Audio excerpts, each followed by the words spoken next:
Welcome back to Dyslexia Friendly. This is part 2 of accommodations. Da-da-ba-ba-bum.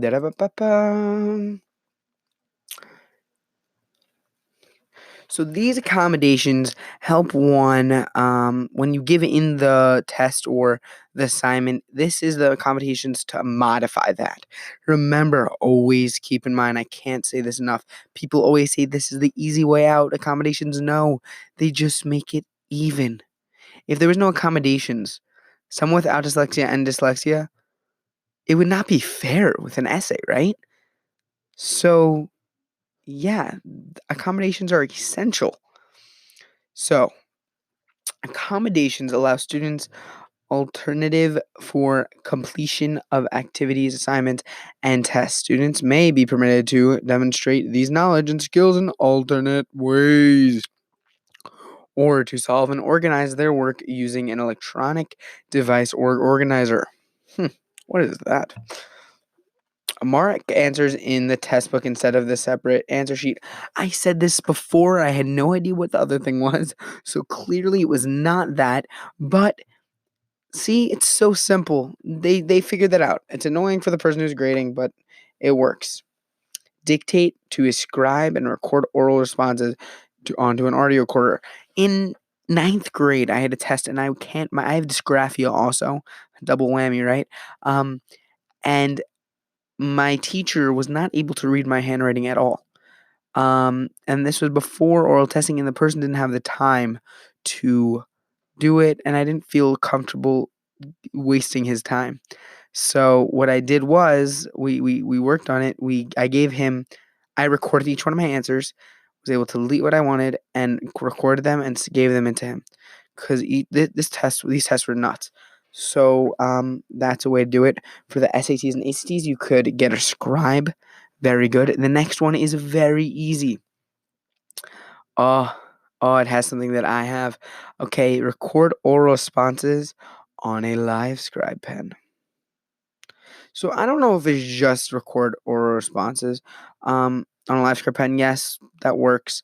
But I definitely also, let me say this again, I definitely believe oral testing is the key.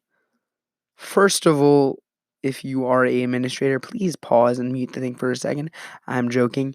You could read cues of someone if they know the answers. That's besides the point. But for the real reason why is because it's the easiest way for someone with dyslexia, in my opinion, to communicate and get their thoughts out.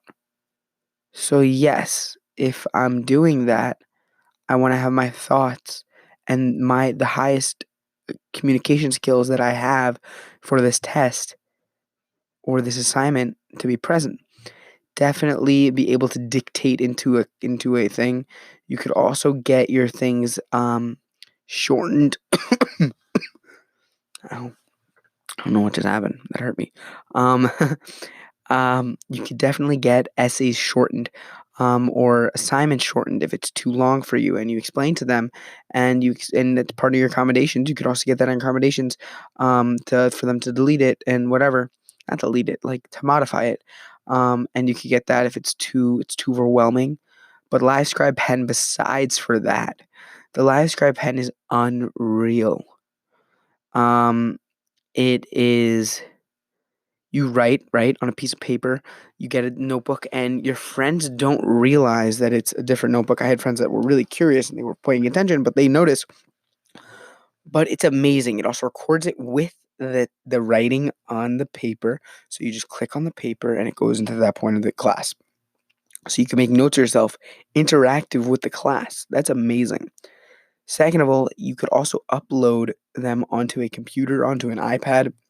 It depends which pen you get, but some you could get directly live feed to your iPad. Some you plug in when you get home onto the computer, and it's amazing. It brings up, if you have good legible handwriting, unlike mine, it will bring it up on the screen. You could read it on the screen because all your notes are online, and you could lose your notebooks. My friends, they always lose their notebooks, and it's the easiest way to keep your notes. I just had to keep this like 6-inch pen with me at all times, and it worked. And also, um, And another one is another comedy. Yeah, it's amazing. It's really amazing. You also would scribe it into print if you had legible handwriting. Fortunately, I did not at that point. I don't know if I still don't, but whatever. So another point is you could get a point to a response choices. I don't know if that's the best idea because why can't you just circle it? Type on a keyboard response. Oh my gosh, if there's an in-class essay, um, I don't not very good at spelling or typing, so it's not very good for me. But for people who do, it's amazing. It's amazing at what they could do. No, let's see where we at. Okie dokie. Huh. So what I'm gonna do here is I'm actually gonna make a third. I know I said in the first one I was gonna make only only two accommodation episodes. I'm actually gonna make a third with not really giving in the stuff with what you could when you do it, where you do it. So I will see you next time. Be warm, be accepting, and take care of your others. Treat everybody well, and remember accommodations. Just laying, just level the playing field. And I'll see you tomorrow.